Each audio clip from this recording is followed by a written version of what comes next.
তোকে না বলেছিলাম আজ বাবার বাড়ি যাবি, গিয়ে আমার জন্য তোর বাবার থেকে 5 লাখ টাকা নিয়ে আসবি? তাহলে তুই কেন যাস রে বল? তোকে এতবার করে বললাম আমার ব্যবসার এখন খারাপ অবস্থা, তা তুই আমার কথাই শুনলি না। কেন কেন শুনবো আমি তোমার সব কথা? বিয়ের সময় আমার বাবা তো তোমার সব চাওয়া পূরণ করেছে, তাছাড়া যখন যেটা বলছো সেটা দিচ্ছে। এখন আবার 5 লাখ টাকা? আমার বাবা এত টাকা কোথায় পাবে? তুমি তো জানো বাবার ওই চায়ের দোকানটা ছাড়া আর কিছুই নেই, তাহলে বাবা এত টাকা কোথায় পাবে? আমি জানি না, তুই এক্ষুনি যা, না হলে খুব খারাপ হয়ে যাবে বলছি।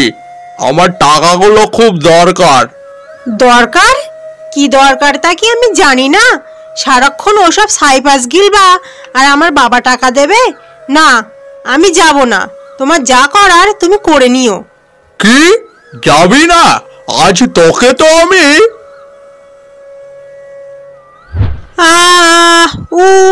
ছেড়ে দাও, আমাকে মেরো না, ছাড়ো আমাকে, ছাড়ো। আমি এতবার করে বললাম বাবু বাড়ি আসলে কিন্তু রাগারাগি করবে। তুমি যাও, গিয়ে দেখো তোমার বাবা কোনো উপায় করতে পারে কিনা। তা আমার কোনো কথাই কানে নিলে না। এখন আমি কি বলবো? তোমাদের স্বামী স্ত্রীর ব্যাপার। দেখো তোমরা যা ভালো বোঝো তাই করো, এতে আমার কিছুই বলার নেই। যা, বেরিয়ে যা, যা বলছি। টাকা নিয়ে তারপরে বাড়ি আসবি, না হলে সারা জীবন বাপের বাড়িতেই থাকবি, বাড়ি আসার দরকার নেই। আমাকে তাড়িয়ে দিও না। আমার বাবা অনেক কষ্ট করে আমাকে বিয়ে দিয়েছে, আর এখন যদি এই অবস্থায় আমি বাবার বাড়ি চলে যাই তাহলে আমার বাবা খুব কষ্ট পাবে। তোর বাবা কষ্ট পাবে তা আমি কি করব? তুই যা, বেরিয়ে যা আমার বাড়ি থেকে। এই বলে রবিন তার বউকে বাড়ি থেকে বার করে দিল।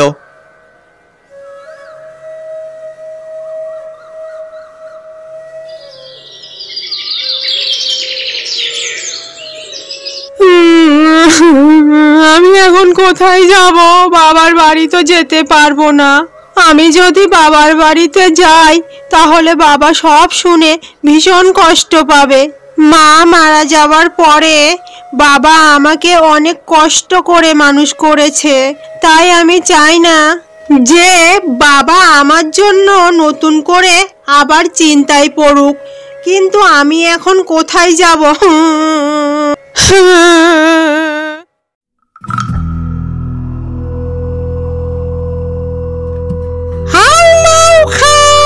মানুষের গন্ধ পাও। অনেকদিন পরে মানুষের গন্ধ পেলাম যে। বার সন্ধ্যায় এখানে আবার কে এলো? যেই আসুক, অনেকদিন পরে আমার পেট পুজোটা ভালোই জমবে। রবিনের বউ হাঁটতে হাঁটতে এক নদীর ধারে গিয়ে পৌঁছালো। তখন প্রায় সন্ধ্যা।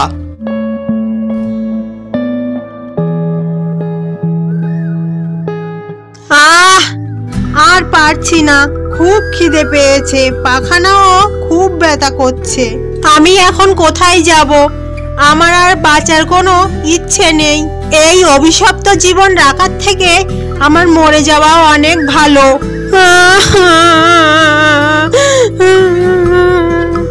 একি মেয়েটা মনে হয় নদীতে আত্মহত্যা করতে যাচ্ছে। না না, ওকে মরতে দিলে আমি তাজা মাংস খেতে পারবো না, ওকে বাঁচাতেই হবে। এই মেয়ে, তুই মরতে যাচ্ছিস বুঝি? তুই মরলে যে আমি তাজা মাংস খেতে পারবো না। হ্যাঁ, খাও, খেয়ে নাও আমাকে, আমি আর বাঁচতে চাই না। কি হলো, খাও। আমাকে খেলে তোমার ক্ষুধার যন্ত্রণাটাও কমবে আর আমার ভাগ্যের যন্ত্রণাটাও কমবে। এই বউটা আমাকে দেখে ভয় পাওয়া তো দূরের কথা, উল্টে আমাকে খাওয়ার জন্য বলছে। কি হলো শাকচুন্নি বোন, খাও আমাকে। কি ভাবছো এখনো? বোন? তুই আমাকে বোন বললি? আমি তো শাকচুন্নি, আমি তো মানুষ খাই, আর আমাকে দেখে তো সবাই ভয় পায়। তাহলে তুই আমাকে দেখে ভয় পেলি না কেন? ব্যাপারটা কি আমাকে খুলে বলতো দেখি। তোমাকে বলে আমার কি হবে? কোনো লাভ হবে কি? তার থেকে তুমি আমাকে খেয়ে ফেলো। ওহো, মহা মুশকিল তো। তুই বুঝতে পারছিস না? তোকে যদি খাওয়ার হতো তাহলে কি আমি তোর সঙ্গে এত কথা বলতাম? তুই যে আমাকে বোন বললি, তোকে কি আর আমি খেতে পারি? তুই শুধু তোর সমস্যাটা বল। তুমি তো শাকচুন্নি, তুমি কি করে আমাকে সাহায্য করবে? আরে বাবা, তুই বল না, দেখ আমি কি করি। বলে তো দেখ, তারপর দেখবি। বেশ, শোনো তাহলে। আমি আমার বাবা মায়ের একমাত্র মেয়ে।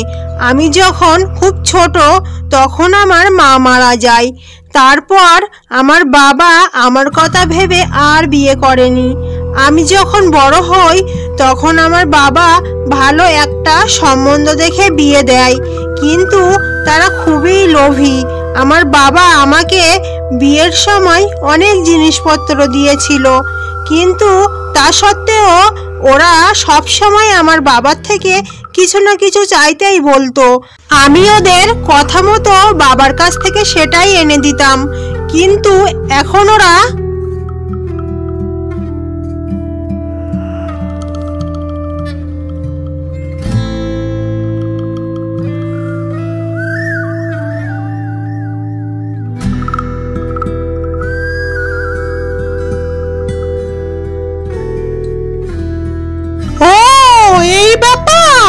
আমি বুঝতে পারছি তোর কষ্টটা।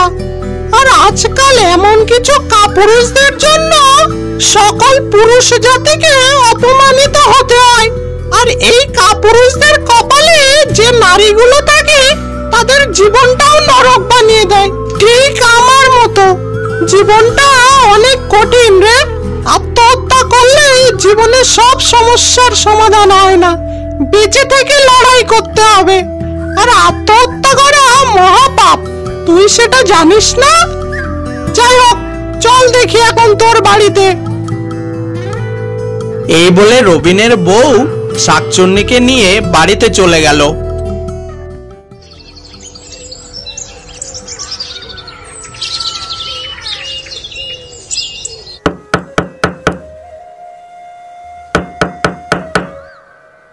এ কি বৌমা, তুমি টাকা এনেছো বুঝি? বাবু, এই বাবু, দেখ তোর বউ টাকা এনেছে। হ্যাঁ মা, যাই। টাকা কোথায়? কোথায় টাকা? আমি তো জানি তোর বাবার কাছে অনেক টাকা আছে। আমার সঙ্গে নাটক করতে গিয়ে শুধু শুধুই মার খেলি, কিন্তু ওর হাতে টাকা কোথায় দেখছি না তো। তাই তো, হাতে তো কিছুই নেই। তার মানে ও টাকা নিয়ে আসেনি? এই, তোকে কি বলেছিলাম মনে নেই? আমার কথা শুনলি না? এবার দেখ তাহলে।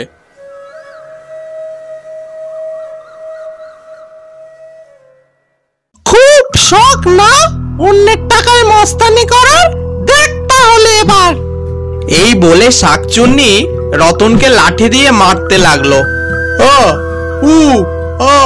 ওরে বাবা, আমি ক্ষমা করে দাও, আমি আর এমনটা করবো না। ক্ষমা? যার সাথে অন্যায় করেছিস তার কাছে গিয়ে ক্ষমা চা।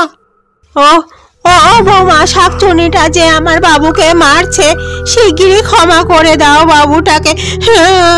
এই শাকচুন্নি, থাম থাম বলছি। থামবো তো, এবার এই লাঠিটা তোর পিঠে গিয়ে পড়বে। কেন? আমি আবার কি করলাম? কি করেছিস বুঝতে পারছিস না? তুইও তো একজন নারী। একজন নারী হয়ে আর একজন নারীর প্রতি এমন আচরণ কিভাবে দেখিস তুই? তুই না মা, মা হয়ে নিজের সন্তানকে সঠিক পথ দেখাতে পারিস না, তাহলে তুই কেমন মা? আমার খুব ভুল হয়ে গেছে, আমাকে ক্ষমা করে দাও। আমি আর কখনো এমনটা করব না। বৌমা, তুমি আমাকে ক্ষমা করে দাও। না মা, থাক, আর ক্ষমা চাইতে হবে না। তোমরা যে তোমাদের ভুলটা বুঝতে পেরেছো, আমি এতেই খুশি। আর শাকচুন্নি বোন, তোমাকে অনেক অনেক ধন্যবাদ। আচ্ছা ঠিক আছে, আর ধন্যবাদ দিতে হবে না, আমি এবার আসি। আর শোন, আর কোনোদিন যদি দেখি তোদের বউয়ের উপর এমন অত্যাচার করেছিস, তাহলে সেদিন কিন্তু সত্যি সত্যি তোদের দুজনকে মেরে আমি তাজা মাংস খাবো।